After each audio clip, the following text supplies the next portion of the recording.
Hi, good evening. It's been a while since I've done a live. Tonight I am being joined by Rachel from Nappy Endings, and we're going to be talking about surrogacy, talking about the reasons why people might look to use a surrogate and how surrogacy works in the UK. And so if you've got any questions or you'd like to find out anything else, please ask as we talk, because Rachel has been a surrogate multiple times herself and is here to share her experience. So have a chat. Welcome to everyone who's joining. Nice to see you. Tonight is about surrogacy in the UK. So just waiting for the connection. Good evening. Hi, Rachel. Hi, how are you? I'm well, thanks. How are you? I'm good, thank you. Just sorting this camera out. No problem, me too. So for those who are joining, please could you introduce yourself and then we will talk about all things surrogacy tonight. Yeah, Rachel Westbury. I've been a surrogate. I've had 4 surrogate babies over the last 11 years, and for the last 4 years, I founded Nappy Endings, which is a surrogacy and fertility support agency, just based on my own experience to be able to help people, for no other reason than that. Cool. You're looking a little bit dark. Is the light on where you are? Just struggling It to is see. on. It's quite dark. It is Okay, okay. no worries. Yeah, it is on though. I just want to make sure everyone can see you. But hi to those who are joining. So how many times did you say you've been a surrogate yourself? I've had 4 surrogate babies, but 3 journeys. The first journey was twins, Yeah. which was quite unexpected. And then another one, a little while ago, 2 years ago is the most recent. And what made you decide to be a surrogate in the first place, and how did it all work? It's just something that fascinated me from such a sort of a youngish age.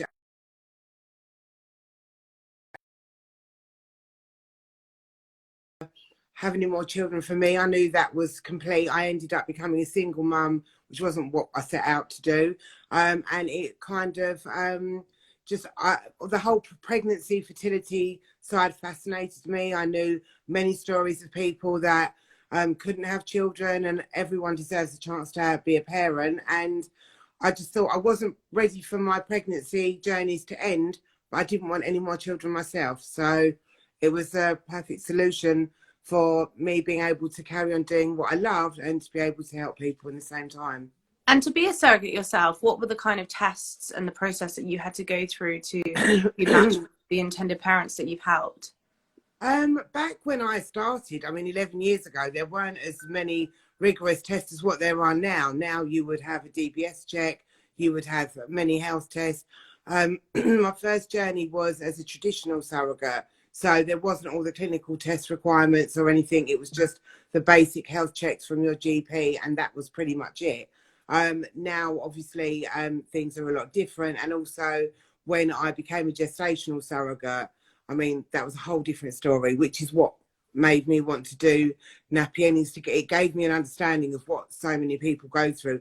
You hear of people go through fertility treatment and you hear of them going through IVF, but you have no idea until you've gone through it yourself what they actually mean when they're talking about it. And the tests and the process and everything are a lot. And then, it was just a case of I was sent a load of profiles to sort of, meet a couple, and got on great with them. And that was my first journey. Within a year of meeting them to the following year, I delivered twins. It was so quick. It was like a whirlwind. And for each of the times that you were a surrogate, what was the process like? Was it smooth? Were there any issues or hiccups? The first process was amazing. First journey was very smooth going. I had the twins. I had a natural delivery with the twins. I was induced at 37 weeks. They were born after a 24-hour labour, 8 minutes apart. That went great. I would say great for labour. Then the next little one I had was at home, was an amazing straightforward home birth, which was something I always wanted to do. The next round, when it came to gestational surrogacy, I did suffer the first round of the embryo transfer, went ectopic, and I had to have a tube removed in emergency surgery. I recovered quite quickly, and then went on to have the next pregnancy was a twin pregnancy, but we have vanishing twin syndrome. but then we ended up going on to have a healthy little boy for the couple, who's great. We did have a few complications throughout the labour. Myself and the little boy got sepsis, but luckily we're all fit and healthy now and all recovered. So it's I always say to people, you know, go into it knowing it's not always going to be a smooth journey, but you know, it's an amazing journey when it does, you know, when you do get there. Absolutely. And do you have any kind of relationship with the children that you've carried now? One of them in particular, we see quite often, well, not often, but we see about every 10 months or so. Like we meet up for lunch or they come over. Or, I mean, with lockdown, it's been hard. We've not, this is the longest we've gone. Um, and we have an amazing relationship. Like my son and her, they play and it's great. She knows all about, she talks about it all the time. She, you know, her mum has told her everything. With the other children, via WhatsApp and conversation and phone calls, photographs. We're all in contact like that. So, but one in particular that we've sort of remained closer. Right, okay. And so after your surrogacy journeys, that's what inspired you to stay in the field. And so what for people, because there were some questions that people were asking before we spoke about how surrogacy works in the UK, regulations and matching process and reason why people use a surrogate. Do you want to elaborate a little bit on that? Yeah, I mean, we surrogacy in the UK is obviously it's illegal to be paid to be a surrogate in the UK. You can only claim reasonable expenses. The paperwork and the agreements that are done between an intended parent and a surrogate are a non-legally binding document. It's fully informed, so everybody is aware of what the whole process is, what can arise, any complications, and all that are on the same page. But it is based ultimately on trust in the UK. Then the whole process from, I mean, we ourselves, we match couples and we don't, you know, or intended parents, we don't send profiles out because we believe that everybody's got a chance then to be matched with somebody rather than someone picking them. Once they've had a few meetings and they get to know each other, we advise taking some time to get to know each other, not just rushing into it. When everybody's happy, we go through an agreement with them, which, as I said, is a fully informed 14-page document that we use, covers pretty much every eventuality. So everybody knows what to expect, what can arise, possibly. And then once all the relevant background checks and health checks, which are done, so that's done prior to all of that, for the surrogate and for the intended parents, once that's all done, and they know which journey they're going on, whether it's traditional or whether it's gestational, then it goes down to the couple and the surrogate going to the clinic, attending their appointments together, having counselling together. Then they go through the process. If it's done via Nappy Endings, they've got all my support the whole way along. My phone's on 24 hours a day, and it literally is. If anybody wants to call me at that time, I will answer if they need me for support. And then once everything, please God, goes smooth sailing and the baby's born, then the parental order isn't applied for until after the baby's 6 weeks old. The baby will be registered straight after delivery, in the depending on the circumstances as to whether the surrogate's married, whether, you know, it's been used through donor embryos, depending on the circumstances, whose name goes on the birth certificate. But ultimately, it will be the surrogate and normally an intended parent. Once the parental order is applied for, CAFCAS, who acts on behalf of the courts, do all the relevant checks, ensure no you know, money's been exchanged that shouldn't be, all expenses have been reasonable, and everybody is happy with the arrangement and the agreement and has been done correctly. They then have the court date, and then they go ahead and grant the parental or adoption order. Okay. And what are the reasons that some people may be looking at surrogacy? There's many different reasons. I mean, it could be through, some people are born with infertility, some people have gone through multiple losses, people have experienced terrible heartbreak. Could be same-sex couple, it could be a single person, it could be many different people. You hear different stories all day long. some absolutely heartbreaking, but knowing that, you know, you're going to be there to be able to help them, hopefully softens it for them a little bit and helps them on their journey. But there are many reasons, from, you know, multiple miscarriages to Asherman's to MRKH to all different sorts of things that you hear about. Because from what I know of my readership, you know, moving to surrogacy for some people can be quite a daunting process. So obviously there are lots of things to consider. What would you say are the things to consider?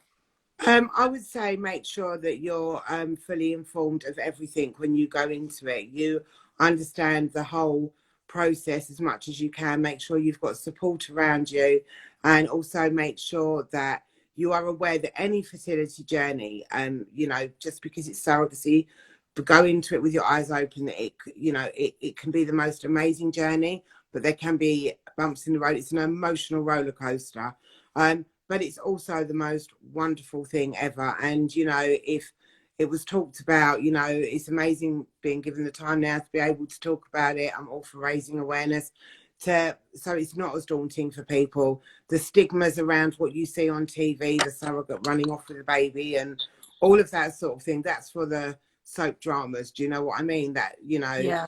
that's not something that I've ever come across in 11 years. And yeah, just you know, if it's something that you've come to and you need to go down that route, then, you know, make sure that you've got all the relevant information, the right support, and then yeah, you know, hopefully we'll have an amazing journey. And how do you recruit your surrogates? We get a variety, and we do get referrals come to us from other surrogates. A lot are in like support networks and group networks and things. So we get people come to us that way.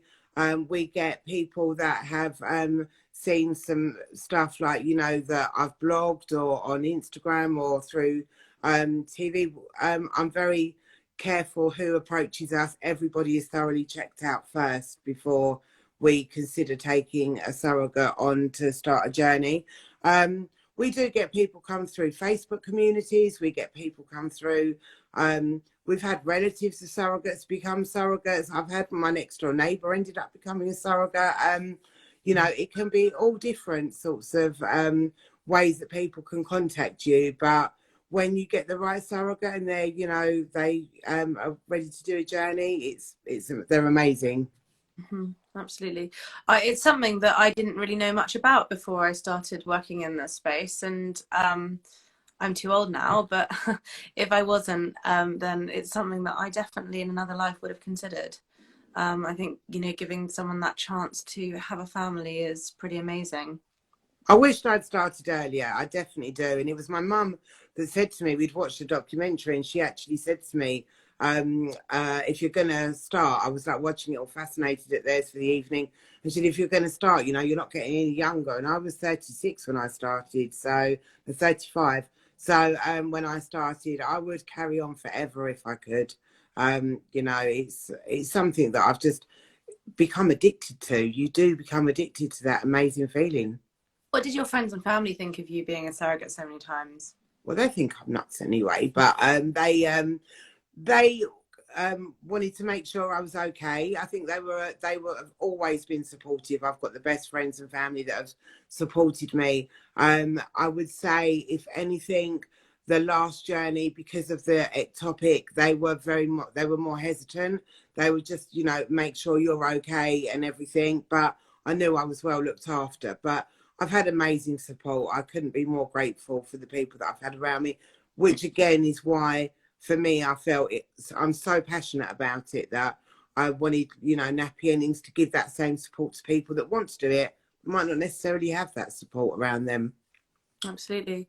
And did you go, am I right in thinking you went on GMTV to talk about surrogacy? I went on this morning. I Oh, was this 8 months morning. pregnant. Yeah, it was when Robbie Williams and Ida had their little baby Coco. It came out on Instagram, and about 10 minutes later, this morning, phoned me and asked me, "Can you come to London tomorrow?" And it was like a heat wave, and I was I think 8 months pregnant, and I was like, "I'll try." And I went the following day, and oh, I was so nervous, but yeah, it was amazing to be able to. And off the back of that interview, so many people contacted us, and we've had many babies born through that, you know, even triplets we had born last year, you know, in the summer.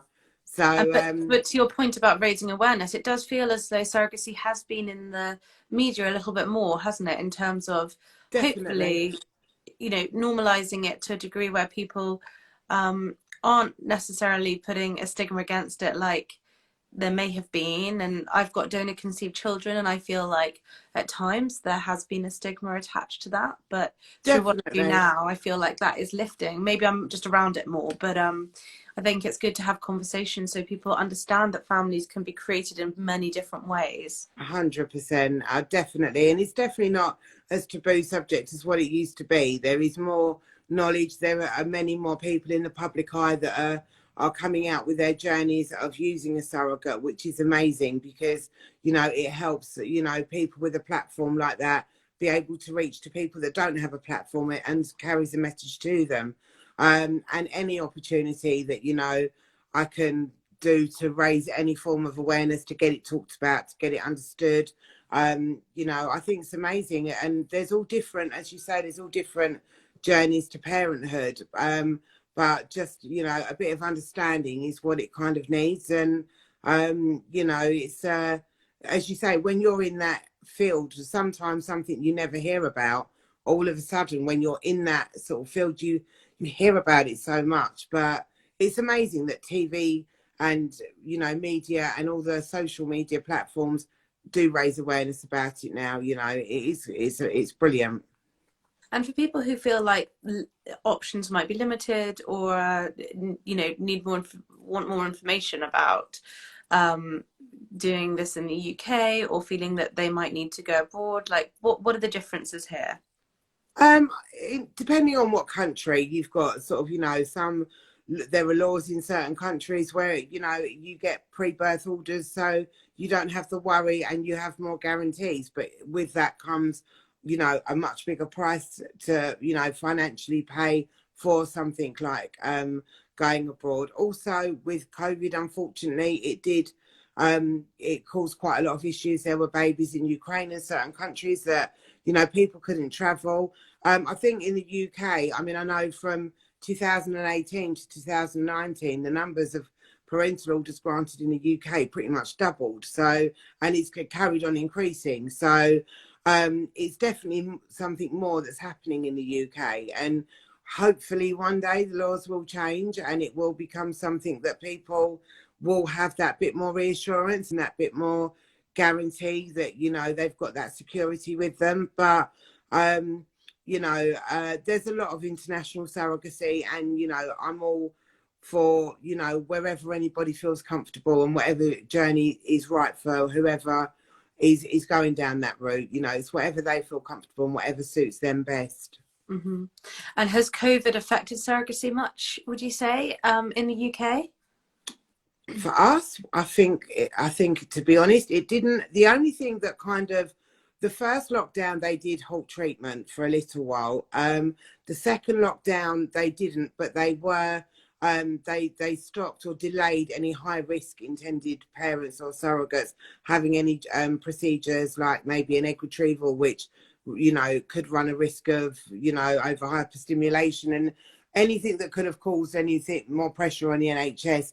That was stopped, but embryo transfers continued. And I would say, if anything, we've had a lot more inquiries. I don't know if that's because people are more inclined to stay in the UK because of the travel restrictions, or if it's been because people are at home and they're talking together about it, where they're not all, you know, sort of couples aren't darting out the door to work and stuff. They've got more time to sit down and consider options and probably, you know, focus on other things where people might have been caught up. So I'd say, if anything, our inquiries have pretty much trebled through the pandemic. We did come across some hurdles of intended parents and surrogates when there was only one allowed to go in to the like the scans, the procedures. But we did do a letter, and we managed to, through all our surrogates and intended parents, babies that were on the way or procedures that were happening, we managed to do a letter and get that overturned. So therefore people were able to the intended parent. We felt it was really important for the intended parents and surrogate to be together, even if only one of them, because that's what's the most special part when you watch the intended parent's face at a scan, or and that's amazing. And for the bonding side of it, it's good that you're all together. So that was the only obstacle really that we had to come across, but we got through.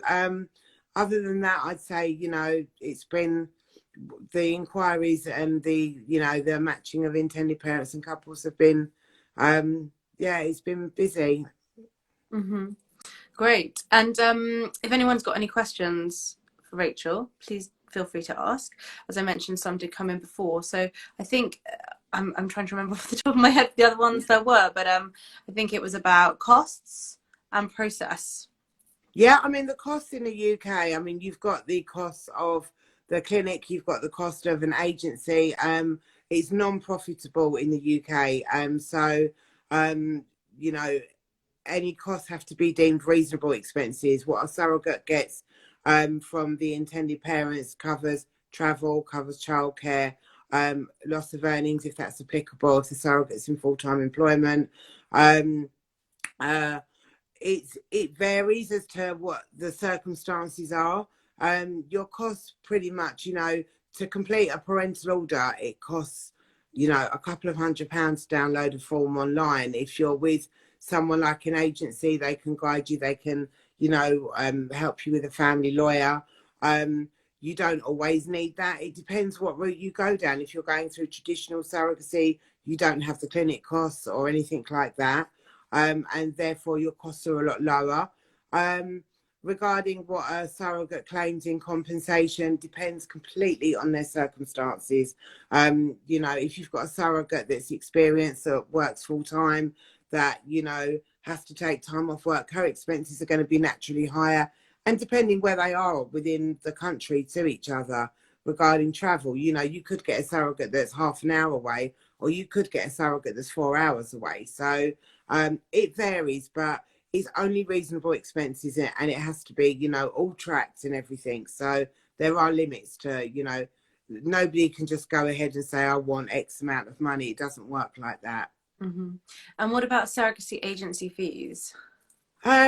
Fees, I think they vary. I mean, you've got some agency fees that do charge a lot of money. Maybe they offer a different service. For me, I keep our fees very, very low. We don't profit out of it. I mean, literally, I don't have any overheads. It's not run from a big office. We're not a big corporation. We're just a boutique, small agency. There's just me and a friend that, are partners in it. And it's not done for any kind of profit. Our fees are very low. Some can run up into the tens and £15,000. We're nothing like that, And as per like the process as well, do people need to consider legal fees as well? Again, I feel that you don't need a lawyer to complete a parental order. A parental order to complete, as I said, you can download, and we've guided people ourselves. We do recommend an amazing family lawyer who is always happy to chat and give guidance on anything to our intended parents if that's needed. Legal fees, again, the agreement that is done is not a legally binding document. Some clinics like a legal letter, just saying that the couple, before they start the treatment, the couple or the intended parent and the surrogate have all been fully informed. They've, correctly, and they're fully aware of the whole process. Other clinics are happy with a letter from an agency like ourselves. So again, that varies. But you shouldn't be saddled with massive legal fees, because it doesn't, as I said, the form can be downloaded online and it's not difficult or complex to fill in. CAFCAS will check everything over for you, and then the courts take over from there. So, as I said, we have an amazing family lawyer who we recommend, and we'll always chat to people, but you shouldn't run into legal fees of huge bills. It's just not necessary. And then the matching process, how does that work in the We UK? do it differently to a lot of other agencies. We do the matching. We do the introduction for to begin with. I don't believe in sending out profiles and waiting for somebody to be picked, because I feel, how long's a piece of string? You just don't know. Everybody's got the right to become a parent. So therefore, I feel that way we're ensuring that somebody's going to be introduced to a surrogate. You don't have to like your first surrogate, and if you don't, we'll rematch you. In an ideal world, there would be a queue of surrogates at the door, but there aren't. The ratio of intended parents to surrogates are completely different. But we do the matching. We try and do as best we can. Some people have certain dietary requirements. Certain people have certain religious requirements. Certain people would need a surrogate to travel. So we accommodate the best we can to suit everybody's needs, and we do that part for them. And then we arrange the introduction, and we set up a few meetings. Once everybody's happy, they can exchange numbers, get to know each other, and then we'll all sit down and do the agreements together. And could there be a situation where someone isn't matched with somebody? We've not had that, no, because like I said, everybody that comes to us, we do the matching, and we don't believe in a long waiting list of 20 or 30 people waiting. Every time sort of somebody else gets matched, we'll then take on another intended parent, so everybody will end up getting matched that's with us 100%. Are there any parts of your personal surrogacy journey, in terms of being a surrogate so many times, that you would like to share with anyone watching, in terms of the feelings that come with it, or any concerns intended parents might have about surrogates or surrogacy? As I said, don't believe always what you see on the TV, because it is dramatized. My own personal journeys, I've not one regret. I've loved every single one. I can't put it into words, the feeling when you hand that baby over. It's inexplicable. It's just the best feeling ever. And it's the most amazing thing. I know it's not for everybody, and I get that, but if it's a journey that you've come to either as an intended parent or as a surrogate, as long as you've got all the information and you've got all the guidance, then I would say go for it. I really would, because it can be just the most amazing journey, and I've loved every minute. And as I said, if I could do it till I was 100, I would. Do you think that depending on the situation of the person or couple determines like how they feel about moving into surrogacy? So for example, a same-sex couple might be feeling excited at the chapter moving on.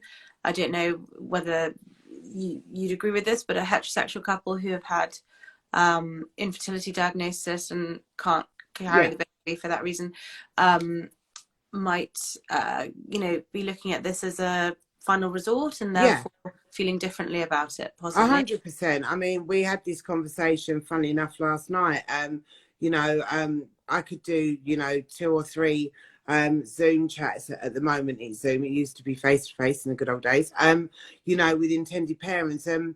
The dynamic of the meetings change if it's somebody that could be completely heartbroken, that has gone through so much, and as you said, completely last resort, and they've kind of almost had to go through the grieving process and accepting that this is what they've got to do, and not genuinely what they want to do, but they've got no option. And surrogacy, heartaches brought them to surrogacy. So with it, with a same-sex couple, obviously there isn't necessarily that element of of all what they've gone through, because they know that that's the route they're going to go down. However, the nerves and the anxiety still come with that, but on a totally different level. But as I said, everybody deserves to be a parent, no matter what their background and no matter what brings them to it. Everybody's journey is different, and I could be on a meeting and all of us can be in tears, and then we could be on a meeting with somebody else and it could be a really light-hearted meeting. It's completely different for a lot of people, but everybody's treated in the same way. Some people just need, obviously, that bit more, empathy and understanding for what they've been through, which is why I'm very passionate about being there on the phone, even if they just want someone to talk to, even if it's the night before an appointment that they've got, or their surrogate's got or something. and they need that reassurance because, as you say, it's not an option that everybody chooses to go down. It's some options that they have to go down, really. Yeah, yeah. And are there any final thoughts to end with that you'd like to share? Um, Final thoughts. I don't know. I just think, as I said, do your research, make sure that you're with the right agency that supports you. Make sure you get the right information and you go into it knowing it's going to be, it can potentially be an emotional roller coaster. And, just take the chance if that's where you're at that point of using a surrogate. Take the chance because it really is truly an amazing journey. I was actually going to ask, is the wait time a long time for people to be matched with a surrogate? We normally give a guidance of about 6 months, 6 to 9 months, realistically. It can be a lot quicker. It can be, so much quicker. Circumstances change. People come forward, depending on circumstances of other people's situations change. It does take a bit longer for traditional surrogates because you get more gestational surrogates wanting to come forward because obviously of not wanting to use their own eggs, and especially if it's a first time surrogate. But then, you could be possibly looking a bit longer. But again, it always changes. We had a traditional couple come to us only 2 months ago, and they were introduced to a surrogate 3 weeks later, and they are getting on amazingly. I mean, they're like two peas in a pod. You couldn't get two people more alike. It's crazy. It totally depends on situations and circumstances, but I always give a guide of 6 to 9 months, but it can be at much, much less as well. Mm-hmm.